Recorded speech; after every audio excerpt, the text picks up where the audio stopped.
आज के कार्यक्रम के वक्ता आदरणीय प्रोफेसर अरविंद प्रभाकर ज्ञान खेड़कर जी, आज के कार्यक्रम के सम्माननीय अध्यक्ष माननीय राधाकांत ओझा जी, आदरणीय अशोक मेहता जी, सभा कक्ष में उपस्थित ऐसे अनेक गणमान्य लोग हैं जिनका नाम लेना मैं आवश्यक समझता हूँ। प्रयाग विभाग के राष्ट्रीय स्वयंसेवक संघ के विभाग संचालक आदरणीय प्रोफेसर कृष्णपाल सिंह जी, प्रयाग दक्षिण भाग के भाग संचालक गोपाल जी अग्निहोत्री, हमारे बीच में ओम प्रकाश मिश्रा जी, आदरणीय चारू मित्र जी और विश्व हिंदू परिषद के केंद्रीय मंत्री आदरणीय अशोक तिवारी जी, अखिल भारतीय धर्माचार्य संपर्क प्रमुख विश्व हिंदू परिषद के केंद्रीय सह मंत्री आदरणीय अम्बरीश जी एवं अन्य गणमान्य लोग उपस्थित हैं। सभी के नाम लेने पर विलंब होगा, मैं क्षमा चाहता हूँ। आज का यह कार्यक्रम श्रद्धेय अशोक सिंघल जी की 7वीं पुण्यतिथि के अवसर पर आयोजित होने वाला 6ठा स्मृति व्याख्यान है। बीच में एक वर्ष यह व्याख्यान कोरोना काल में नहीं हो सका, इसलिए यह 6ठा व्याख्यान है और इस व्याख्यान का होना कोई अशोक जी के पुण्यतिथि की औपचारिकता नहीं है, यह उनके ध्येय यात्रा की एक कड़ी है। अशोक जी भारत के उस सनातन ध्येय यात्रा के पथिक थे जिसमें एक अनंत श्रृंखला चली आ रही है। आज का यह विषय भी अशोक जी के स्वभाव, कर्तृत्व, व्यक्तित्व और विचार के आधार पर रखा गया है। मैंने आदरणीय ज्ञान खेड़कर जी से जब निवेदन किया इसमें व्याख्यान के लिए, तो उन्होंने स्वयं कहा कि हिंदू कौन है, इस विषय पर मैं बोलूंगा। यह इस कारण से उन्होंने कहा कि उनके स्मृति पटल पर अशोक जी का व्यक्तित्व सामने खड़ा हो गया, इसलिए उन्हें लगा कि इस व्याख्यान माला में मैं हिंदू कौन हूँ, हिंदू कौन है और हिंदू धर्म क्या है, इस विषय पर ही व्याख्यान होना चाहिए। यह एक मीमांसा का विषय है। दीर्घ काल से यह एक चली आ रही एक मनोवृत्ति है कि जब कोई नाम, कोई शब्द जब वह शक्तिशाली होता है तो उसके बारे में अनेकों प्रकार के विचार आने लगते हैं, लोग उनके बारे में अनेक तरह की व्याख्याएं करते हैं।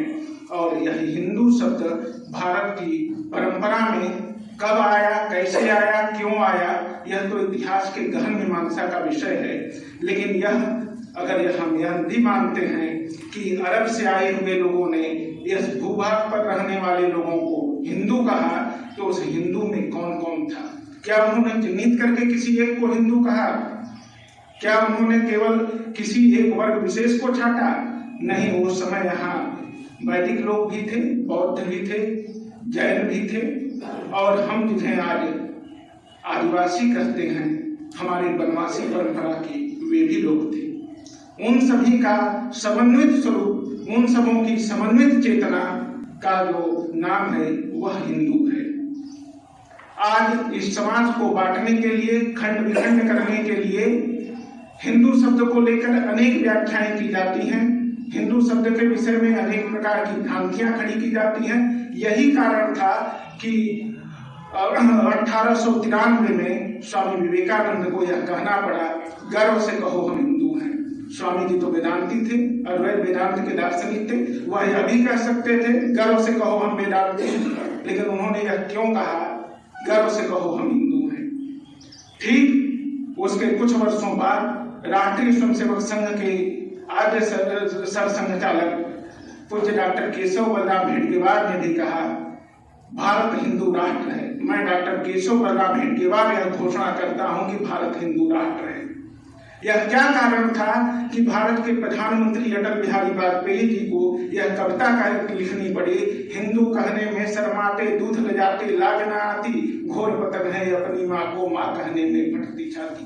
यह कौन लोग थे जो हिंदू के प्रति हीन भावना भरने के लिए आतुर थे, जो हिंदुओं के बीच में विखंडन खड़ा करना चाहते हैं, जो अलग अलग समाज, समुदाय, वर्ग, जैन, बौद्ध, जनजाति सबको विखंडित करना चाहते हैं। यह वही लोग हैं जो इस हिंदू के नाते खड़े हुए भारत को, जो भारत की आंतरिक चेतना है, उसे वह नष्ट करके भारत को कमजोर करना चाहते हैं। और इस संपूर्ण कड़ी में श्रद्धेय अशोक जी ने 1984 में श्री राम जन्मभूमि आंदोलन के माध्यम से हिंदू समाज की एकता का जो अभिनव कार्य किया, तो उसके सूत्रधार बने।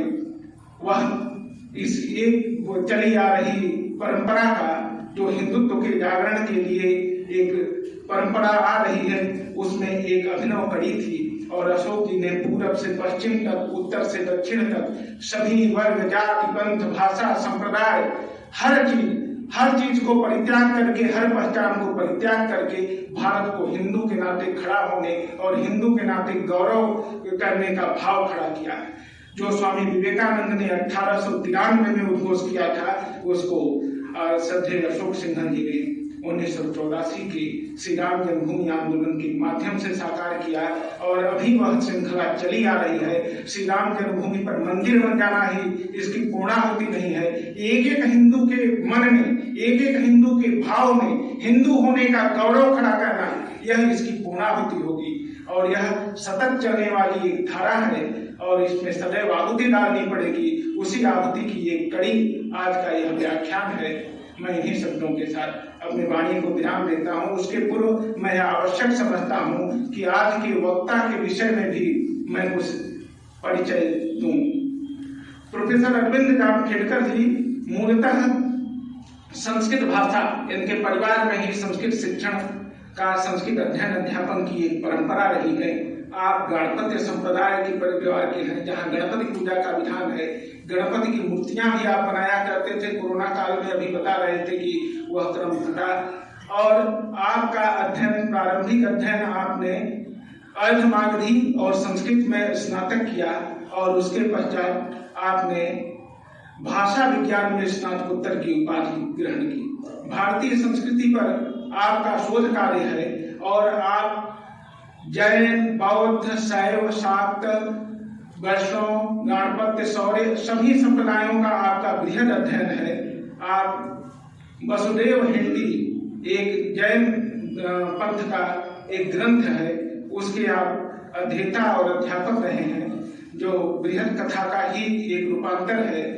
और आप अनेक शोध कार्यों में, मूल रूप से पुरातत्व के क्षेत्र में आपका महत्वपूर्ण कार्य रहा है। अनेक उत्खननों में आपका योगदान रहा है। आप महाराष्ट्र अभिलेखागार के निदेशक रहे हैं और आप भारतीय इतिहास ICHR, Indian council of historical research के भी आप चेयरमैन रहे हैं। और आप डेक्कन कॉलेज के लंबे समय तक कुलाधिपति के रूप में भी कार्य किए हैं।